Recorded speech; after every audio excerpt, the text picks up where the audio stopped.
Hello dear students, आप लोग कैसे हो। उम्मीद करता हूँ आप सब बहुत अच्छे होंगे। Welcome to Elite coaching centre. आज का हमारा टॉपिक है क्लास 10th चैप्टर 6 ट्रायंगल्स। इसके ऑलरेडी बेसिक्स और इंट्रोडक्शन का वीडियो पहले ही बन चुका है। आज हम स्टार्ट करने जा रहे हैं एक्सरसाइज 6.3 क्वेश्चन नंबर 1। इससे पहले ही सिमिलैरिटीज के प्रॉपर्टीज कह सकते हैं या क्या क्या कंडीशंस होता है सिमिलैरिटी के लिए, किसी भी दो ट्रायंगल को सिमिलर होने के लिए, ये सब डिस्कस किया गया है। तो जिसने इंट्रोडक्शन वीडियो नहीं देखा होगा वो देख ले। स्टार्ट करते हैं क्वेश्चन नंबर 1।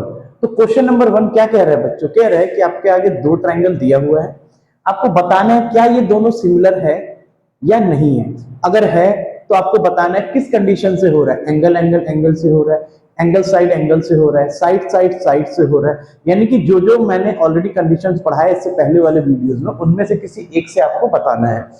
उसके बाद आपको सिंबॉलिक फॉर्म में भी लिखना है कि अगर ये दोनों ट्रायंगल अगर सिमिलर है तो आप कैसे रिप्रेजेंट करोगे कि ट्रायंगल ABC ट्रायंगल PQR लिखोगे या ट्रायंगल BCA ट्रायंगल QRP लिखोगे। तो ये सारी चीजें हमें बतानी। तो फर्स्ट क्वेश्चन मैं आपको करके बताता हूं, फिर सेकंड वाला वीडियो पॉज करके आप खुद करिए। स्टार्ट करें। तो बच्चों हमें क्वेश्चन दिया है, हमारे पास दो ट्रायंगल है। In triangle ABC and triangle PQR। Okay बच्चों, ए में आप देखेंगे ये 60 डिग्री है, यहाँ पे P 60 डिग्री है, दोनों बराबर है। Angle A equal to angle P, दोनों ही इक्वल है। क्वेश्चन में ही दिया हुआ है। क्यों इक्वल है? क्योंकि दोनों 60 डिग्री है। फिर आप देखो, अगर मैं P से Q आ गया और यहाँ A से B आ गया तो ये 80 है, ये भी 80 है। तो angle B equal to angle Q, दोनों बराबर है कितना? 80 80। तीसरा बच्चों आप देखो, ये भी 40 है, ये भी 40 है, तो आप लिख सकते हो angle C equal to angle R। ये भी आपको क्वेश्चन में ही दिया हुआ है। तो हमें पता है तीनों एंगल इक्वल है, it means by angle angle angle ये क्या हो जाएगा? सिमिलर हो जाएगा। तो देयरफॉर ट्रायंगल। अब नेमिंग कैसे करें? इसमें आपने सबसे पहले क्या लिया? एंगल A, और इसमें क्या लिया? Angle P। तो यहाँ पे एंगल A लिख दो, सिमिलर ट्रायंगल P लिख दो आप, है ना। उसके बाद बच्चों आप देखोगे यहाँ पे 80 लिया, यहाँ पे ये लिया है, तो यहाँ एंगल B, यहाँ पे एंगल Q, यहाँ पे 40, यहाँ पे 40, यहाँ पे एंगल C, यहाँ पे एंगल R। तो इस तरह से हम इसको सिंबॉलिक फॉर्म में रिप्रेजेंट करते हैं। तीनों क्या है? एंगल है, तो एंगल एंगल एंगल। तो बाय एंगल एंगल ये क्या हो गया? तीनों इक्वल हो गया। Therefore triangle ABC and PQR क्या हो गया? सिमिलर हो गया। तो इसे कॉपी करें, फिर अगला क्वेश्चन आप लोग करेंगे। ठीक है बच्चों, ये आपका सेकंड क्वेश्चन है, पहले पॉज करके खुद ट्राई करें। देखते हैं इसमें आपको क्या दिया है। दो ट्रायंगल ABC एंड PQR। सबसे पहले तो आपको बताना है क्या ये दोनों सिमिलर है। अगर सिमिलर है तो आपको ये बताना है किस प्रॉपर्टीज के तहत सिमिलर है। जैसे कि एंगल एंगल एंगल पिछला किया था, क्या ये एंगल एंगल से है, क्या ये साइड साइड से है, साइड एंगल साइड से है, और इसको सिंबॉलिक फॉर्म में रिप्रेजेंट भी करना है। तो सबसे पहले तो बच्चों देखो, इसमें एंगल तो कहीं नहीं दिया हुआ, तो एंगल तो लगेगा ही नहीं, यानी साइड दिया हुआ है। और आपको पता है बच्चों, कोई भी दो ट्रायंगल अगर सिमिलर होता है, इट मींस उसके कॉरस्पॉन्डिंग साइड्स का रेशियो क्या होगा? आपस में इक्वल। तो यहां जब तीनों साइड दिया है तो हम क्या करें? तीनों साइड का रेशियो निकाल लें। अगर तीनों साइड का रेशियो बराबर आ गया, इसका मतलब क्या होगा? ये ट्रायंगल सिमिलर होगा। अगर नहीं आया तो नहीं होगा। देखते हैं। सबसे पहले ऐसा कुछ उठाते हैं साइड जो कि 2 और 4 कंप्लीटली डिविजिबल हो। जैसे कि अगर मैं यहां पे लिखूं AB अपॉन QR, तो बच्चों AB कितना है? 2, QR कितना है? 4, तो 1/2। दूसरा बच्चों BC कितना है? 2.5, और RP कितना है? 5, तो BC अपॉन RP 2.5 अपॉन 5।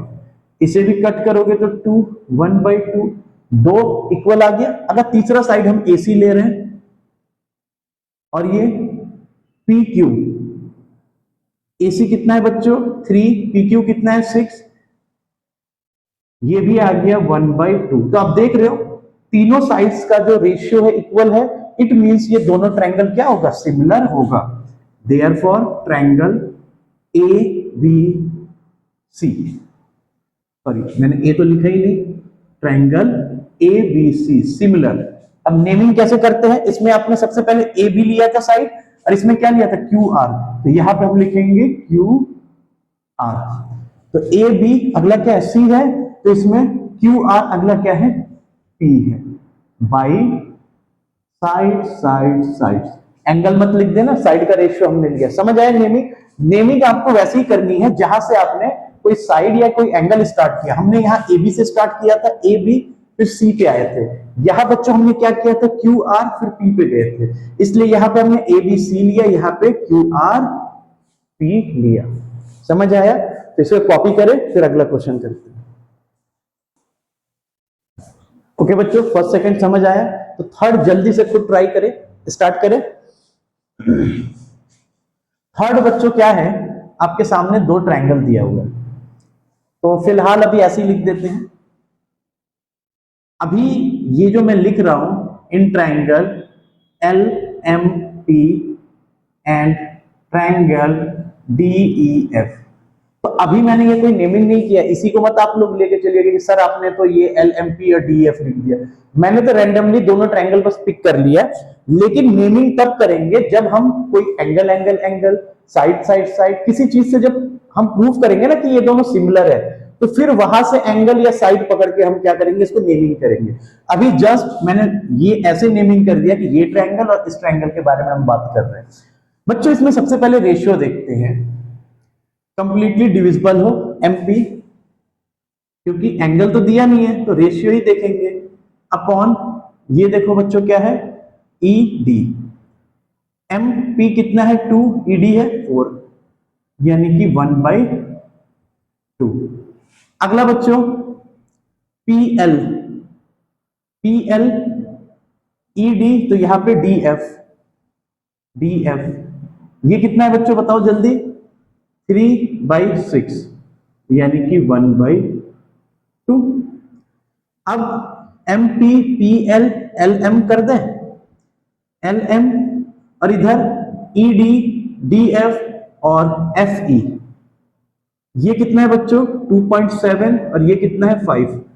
क्या 2.7 से 5 दो बार में जाएगा? नहीं जाएगा, यानी कि इसमें हम ये देख रहे हैं कि M P upon E D equal to P L upon D F not equal to L M upon F, बराबर नहीं है। इट मीन्स ये दोनों ट्रायंगल सिमिलर नहीं होगा। क्लियर है? क्योंकि अगर कोई भी ट्रायंगल दो सिमिलर होता है तो उनके तीनों साइड्स का रेशियो क्या होगा, आपस में इक्वल होगा। अदरवाइज दो साइड और उसके बीच में इंक्लूडेड एंगल, फॉर एग्जांपल अगर हम बात कर रहे हैं 2 और 3, इधर 4 और 6, अगर आपको ये वाला और ये वाला एंगल इक्वल दिया होता है ना, सपोज करिए ये दोनों एंगल, तो फिर साइड एंगल साइड से ये सिमिलर हो जाता है, बट ये एंगल तो दिया नहीं है, इट मींस ये सिमिलर नहीं होगा। क्लियर है? इसे कॉपी करें फिर अगला क्वेश्चन करते हैं। तो उम्मीद करता हूं बच्चों अभी तक जितना करा रहा हूं आपको समझ आ रहा है, और लास्ट वाला जो क्वेश्चन हमने किया था ये सेम उसी के तरह है, बस इसमें देखो बच्चों इस इंक्लूडेड एंगल दे दिया है, तो जल्दी से रेशियो निकाल के देखो क्या ये बराबर है, और रेशियो बराबर है तो क्या इंक्लूडेड एंगल भी आपस में इक्वल है? अगर ऐसा हुआ तो ये दोनों क्या होगा, इक्वल होगा। चलो तो कोई सा भी रैंडमली ट्रायंगल का नाम कर देता हूं मैं, NML, NML and triangle PQR, PQR। अभी मैंने रैंडमली ऐसे ही नेमिंग कर दिया है, जरूरी नहीं है कि हमारा जो फाइनल आंसर होगा यही नाम होगा, ये भी हो सकता है कुछ और भी हो सकता है। देखते हैं, सबसे पहले कोई रेशियो उठाते हैं जैसे कि NM और यहाँ पे PQ, तो आप क्या लिखोगे NM अपॉन PQ। NM कितना है 2.5, PQ कितना है 5, यानी कि 1/2। अब इधर से इधर हम चलेंगे, क्यों? क्योंकि इस साइड साइड दिया, इधर तो साइड दिया ही नहीं है, तो ML हमारा क्या आ गया ML, और इधर PQ, तो यहां से जाएंगे QR। तो बच्चों ये बताओ ये कितना है 5, और QR कितना है बच्चों 10, 1 और 2, 1/2। तीसरा साइड तो दिया ही नहीं है, लेकिन इनके बीच में एंगल तो दिया हुआ है ना बच्चों, ये देख लो NML, ये देख लो PQR, तो आप लिख सकते हो angle M L equal to angle P Q R. Given दोनों ही 70-70 दिया है, इक्वल हो गया। देयरफॉर साइड एंगल, साइड से ये ट्रायंगल क्या होगा, इक्वल हो जाएगा। तो देयरफॉर ट्रायंगल नेमिंग कैसे होगा, हमने पहला यहाँ पे क्या साइड लिया था, एन एम, तो मैंने लिखा एन एम। फिर हमने कौन सा साइड लिया, एल, तो मैंने लिखा एल। सिमिलर टू इधर हमने क्या लिया था पहले, पी क्यू, तो मैंने लिखा P Q, P Q R, P Q R, N M L. अच्छा चलो, हमने जो लिया था सेम वही आ गया है। क्या हो गया, similar by side angle side, है ना, है ना, इजी था ना। एक बार समझ आ जाएगा तो क्वेश्चन आपको बहुत ही इजी लगने लगेगा। तो उम्मीद करता हूं ये भी आपने बहुत अच्छे से समझ लिया होगा। इसे जल्दी से कॉपी करें, फिर इसका अगला पार्ट करते हैं। ओके बच्चों, सारा क्वेश्चन हो रहा है, तो जल्दी से ये वाला क्वेश्चन खुद करें, स्टार्ट करें। हमारे पास ट्रायंगल दिया हुआ है, triangle A B C and triangle, मैं डी एफ ई ले लेता हूं, डी एफ ई, बाद में नेमिंग कर लेंगे, अभी कुछ भी लिख लेते हैं। बच्चों इसमें सबसे पहले हमें दिया है ए बी और यहाँ पे डी एफ। हम ऐसा ट्रायंगल लेंगे, साइड्स लेंगे जिसका क्या होगा, डिवाइड करने पे हमें कोई परफेक्ट नंबर या रेशियो मिल जाए। तो A B upon D F 2.5 upon 5, तो क्या आ गया 1/2। अगला बच्चों यहाँ पे बी सी और यहाँ पे एफ ई, तो B C upon F E कितना है बच्चों 3/6, यानी कि 1/2। तीसरा बच्चों आप लोग यहाँ पे ध्यान दो, angle B A C, angle B A C equal to angle D F E, D F E, ये दोनों इक्वल तो है, दोनों 80-80 दिया हुआ, लेकिन एक प्रॉब्लम है। प्रॉब्लम क्या है बच्चों, जल्दी से बताओ, बताऊं मैं। प्रॉब्लम ये है बच्चों कि यहां पे आप देखोगे तो ये इंक्लूडेड एंगल है, यानी कि दोनों साइड का जो रेशियो हमने लिया है उसके बीच में ये एंगल आ रहा है। लेकिन इस वाले में आप देखो बच्चों, ये साइड और ये साइड का हमने रेशियो लिया है। अगर ये वाला एंगल यहां पे होता तब तो ये दोनों इक्वल हो जाता, सिमिलर हो जाता, लेकिन ये इंक्लूडेड एंगल नहीं है। इसमें इंक्लूडेड एंगल दिया है, इसमें इंक्लूडेड नहीं दिया है। इट मींस आप इन दोनों ट्रायंगल को सिमिलर नहीं कह सकते। समझ आया, 80 इक्वल तो दिया है, 80 यहां भी है, 80 यहां भी है, लेकिन आप ध्यान से देखो, हमने जो दोनों साइड का रेशियो लिया है उसके बीच में ये एंगल आ रहा है, तो ये इंक्लूडेड एंगल हो गया। इसमें हमने इन दोनों साइड का रेशियो लिया है बट ये बीच में नहीं आ रहा है। अगर यहाँ पे इंक्लूडेड एंगल होता इट मींस ये सिमिलर होता, ये तो इंक्लूडेड एंगल है ही नहीं, इट मींस ये सिमिलर नहीं होगा। तो मैंने इससे पहले वाला जो क्वेश्चन कराया था उसमें क्या था, इंक्लूडेड एंगल था इसलिए सिमिलर हो गया, इसमें इंक्लूडेड नहीं है इसलिए सिमिलर नहीं होगा, irrespective of that both angles are equal. I hope आप लोग को ये चीज समझ आया होगा। तो इसे कॉपी करें, फिर इसका लास्ट पार्ट करते हैं। ओके बच्चों, तो ये क्वेश्चन नंबर फर्स्ट का 6th एंड लास्ट पार्ट। उम्मीद करता हूं बाकी पांचों आपको बहुत अच्छे से समझ आया होगा और अभी तक आप एक्सपर्ट भी बन गए होंगे, है ना। इस वाले क्वेश्चन में आपको बस एक चीज याद रखना है, क्या, angle sum property. Angle sum property of A triangle क्या होता है, 180 डिग्री। आप देख सकते हो इसमें 70-80 दिया हुआ है, यहाँ कुछ भी नहीं है, इसमें 80-30 दिया, यहाँ कुछ भी नहीं है। बहुत से बच्चे जल्दबाजी में क्या करेंगे, 80-80 के बराबर है, 70-30 बराबर नहीं है, दोनों सिमिलर नहीं होगा। लेकिन इसमें एक एंगल बच रहा है, इसमें एक एंगल, क्यों ना पहले उसको हम निकाल लें। बच्चों ये बताओ, अगर ये 80 है, ये 70 है, तो किसी भी ट्रायंगल में तीनों एंगल का सम कितना होता है बच्चों, 180। तो माइनस 80 प्लस 70, तो ये कितना होगा बच्चों, 180 माइनस 150, यानी कि 30 हो गया। तो ये वाला एंगल हमें कितना मिला बच्चों, 30। सेम इस वाले ट्रायंगल में आप देखो बच्चों, 180 माइनस 80 प्लस 30, तो 180 माइनस 110 यानी कि 70। तो ये एंगल आपको क्या मिल गया, 70। क्लियर है बच्चों। अब एक चीज बताओ, 70-70, 80-80, 30-30, तो क्या ये दोनों ट्रायंगल सिमिलर नहीं हो जाएगा, बाई एंगल एंगल एंगल। तो स्टार्ट करते हैं।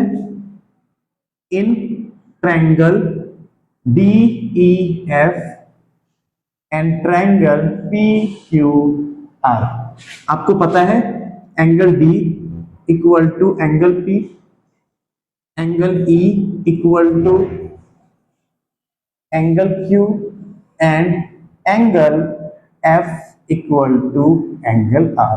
ये क्या है, आपस में बराबर है, तीनों ही आपको दिए हुए हैं, है ना बच्चों, सॉरी गिवन।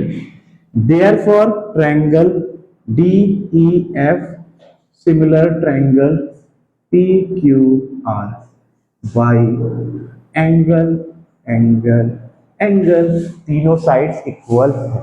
तो उम्मीद करता हूं आपको ये क्वेश्चन समझ आया होगा और सिमिलैरिटी की जो क्राइटेरिया है वो भी आप बहुत अच्छे समझ गए होंगे। इसे कॉपी करें, फिर दूसरा टाइप का क्वेश्चन करते हैं। तो बच्चों क्वेश्चन नंबर सेकंड क्या कह रहा है, in the following figure triangle ODC and triangle OBA angle BOC 125 दिया हुआ है, एंगल सीडीओ 70 दिया हुआ है, तो आपको angle DOC, angle DCO, angle OAB निकालना है। बात करते हैं फिगर की। सबसे पहले फाइंड एंगल डीओसी, पहले देखते हैं गिवन क्या है, एंगल बीओसी, बीओसी ये वाला एंगल कितना है बच्चों 125, और क्या था एंगल सीडीओ, सीडीओ ये वाला एंगल कितना है बच्चों 70। तो आपको निकालना क्या है डीओसी, डीओसी ये वाला एंगल आपको निकालना है, एंगल डीसीओ, डीसीओ ये वाला एंगल आपको निकालना है, एंगल ओएबी, ओएबी ये वाला एंगल आपको निकालना है। ओके बच्चों क्लियर है, चलो देखते हैं, स्टार्ट करें फिर सॉल्यूशन।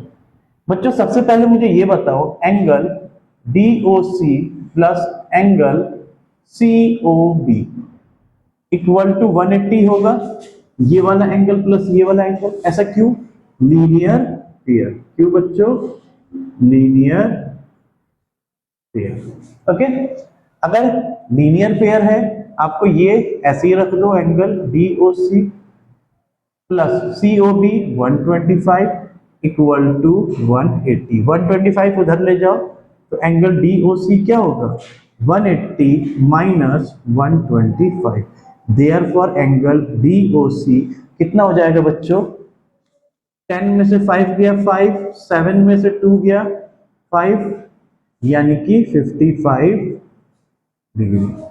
तो ये हमें मिल गया 55। अब इन तीनों ट्रायंगल एंगल को हम ऐड करेंगे, किसी भी ट्रायंगल में तीनों एंगल का सम कितना होता है 180, एंगल सम प्रॉपर्टी। तो आप लिखोगे in triangle COD angle CDO plus angle DCO plus angle DOC 180, reason लिख दो एंगल सम प्रॉपर्टी। क्लियर है बच्चों, CDO 70, एंगल DCO निकालना है प्लस एंगल DOC अभी हमने निकाला 55 इक्वल टू 180। इन दोनों को ऐड करो बच्चों, तो angle DCO plus 0 plus 5 5, 7 plus 5 12, 180। Clear है बच्चों, therefore angle DCO equal to 180 minus 125 यानी कि 55 डिग्री। तो वो भी 55 ये भी 55, दोनों कितना आ गया 55 आ गया। बच्चों ये बताओ ये वाला एंगल इसके बराबर होगा, क्यों, ऑल्टरनेट इंटीरियर एंगल। तो आप लिखोगे angle OAB equal to angle DCO equal to 55 degree, reason लिख दो ऑल्टरनेट इंटीरियर एंगल। ओके बच्चों क्लियर है, तो जल्दी से इसे कॉपी करो।